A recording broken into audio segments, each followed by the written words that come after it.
Michael Myers, Halloween. Imagine uma cidade tranquila, casas com decorações de abóboras, crianças fantasiadas, batendo nas portas pedindo doces.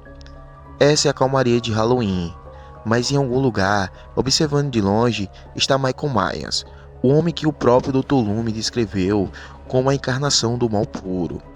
Michael não corre, ele não fala, ele simplesmente aparece.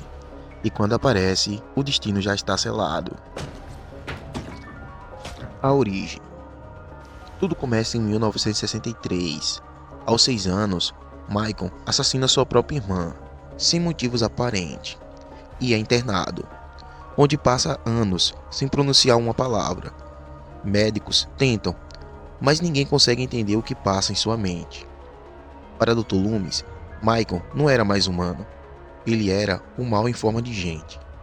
15 anos depois, ele escapa, e a noite de Halloween nunca mais foi a mesma. O que torna Michael Myers impossível de derrotar não é apenas sua força sobre-humana, é a calma. Enquanto qualquer pessoa correria, ele anda devagar, mas sempre chega.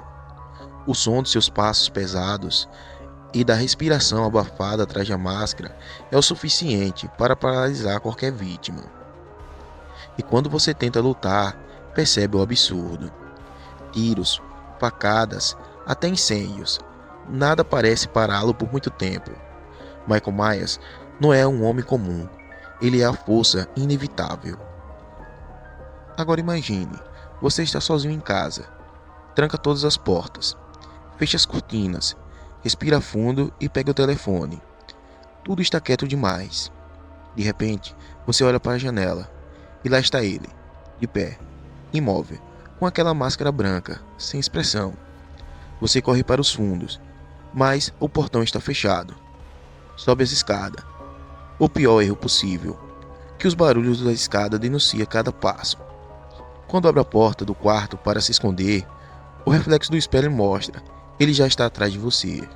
A pergunta é, como sobreviver a algo que não pode ser detido? Michael Myers não se cansa, não hesita, não sente dor. Ele não precisa correr, porque ele sabe que você vai cometer erros. Você se esconde, ele encontra. Você foge e ele espera. E quando pensa que acabou, olha para trás, a máscara branca está lá ainda. E é por isso que contra Michael Myers, a verdade é crua. Você não sobreviveria. Jason, sexta-feira 13. Se Michael Myers é o mal puro andando pelas ruas, Jason é o pesadelo da floresta.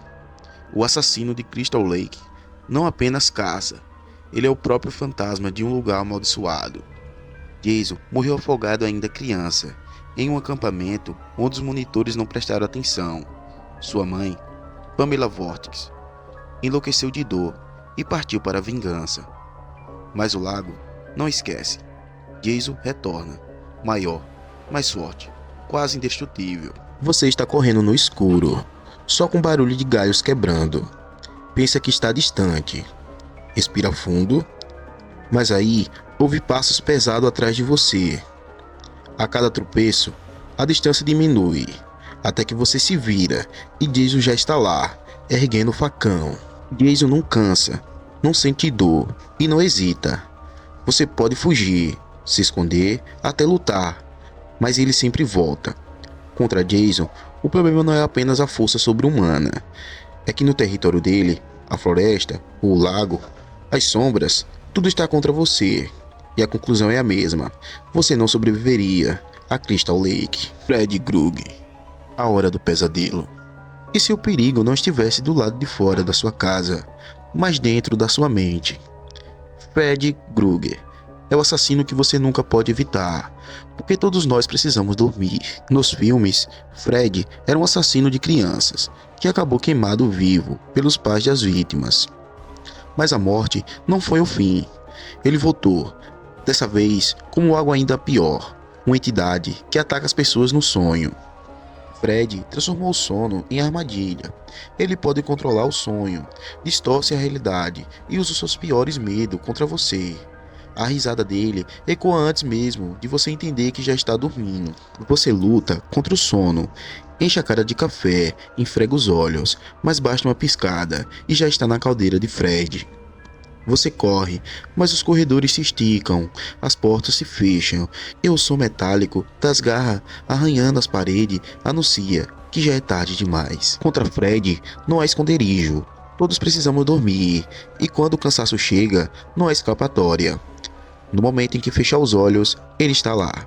E não importa se você é forte, inteligente ou rápido, no mundo dos sonhos, Fred é um deus, e contra um deus, você não sobrevive. Ghostface. Pânico. Ghostface é diferente. Ele não é uma força sobrenatural, mas justamente por isso é tão perigoso. Porque Ghostface pode ser qualquer um ao seu redor. A cada saga do filme Pânico, um novo assassino veste a máscara. Motivos variam: vingança, fama, obsessão. Mas a máscara e a voz distorcida continuam iguais, transformando Ghostface em algo ainda maior do que uma pessoa comum. Ele brinca com a vítima pelo telefone, testa seus conhecimentos sobre o filme de terror, e quando menos espera, ele ataca com brutalidade. Ghostface não é imortal, mas sua vantagem é a surpresa. Pode ser seu amigo, seu vizinho, até a pessoa que você mais confia. Você está sozinho em casa, o telefone toca e uma voz pergunta: qual é o seu filme de terror favorito? Você ri, acha engraçado, mas o próximo barulho não é piada. E a porta dos fundos abrindo devagar e o reflexo da máscara branca se aproximando. O problema de Ghostface é simples. Você nunca sabe quem é, e quando tenta adivinhar, já é tarde. Não importa a força ou a esperteza, ele se esconde atrás da confiança, e quando você finalmente desconfia, o golpe já é feio. Pennywise. It. A coisa. E se o mal não fosse apenas físico, algo que conseguisse alimentar do que você mais teme? Pennywise, o palhaço dançarino, é apenas a face de uma criatura que transcende a realidade. A cada 27 anos, ele desperta em Derry. Não é apenas um palhaço, é uma entidade cósmica que se alimenta do medo das pessoas, especialmente de criança. Ele não caça só o corpo, mas também a mente. Pennywise pode assumir a forma do que você mais teme: uma aranha gigante, um monstro, uma lembrança traumática. Ele não ataca só de fora para dentro, mas de dentro para fora, usando seu pavor contra você. Você vê um balão vermelho na esquina, acha estranho, mas se aproxima. Do bueiro, uma voz doce chama pelo seu nome. Você sente os pelos do corpo arrepiando, mas não consegue se mover.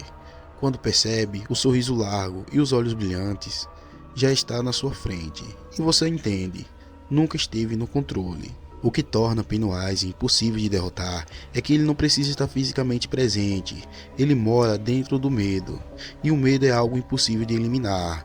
Você pode lutar contra uma faca ou uma máscara, mas como lutar contra aquilo que está dentro da sua mente? Contra Pennywise, você não sobrevive, porque ele é o espelho dos seus piores pesadelos. Michael, Jason, Fred, Ghostface e Pennywise. 5 nomes, 5 estilos, mas uma verdade em comum: contra eles, as chances são praticamente zero. E agora eu te pergunto, qual desses assassinos você acha que seria mais difícil de enfrentar? Porque no próximo vídeo eu vou te mostrar não um assassino de cinema, mas um que nunca apareceu nas telas e que pode estar muito mais perto do que você imagina. Se inscreva no canal e não esqueça, às vezes a ficção é só uma forma segura de falar a realidade.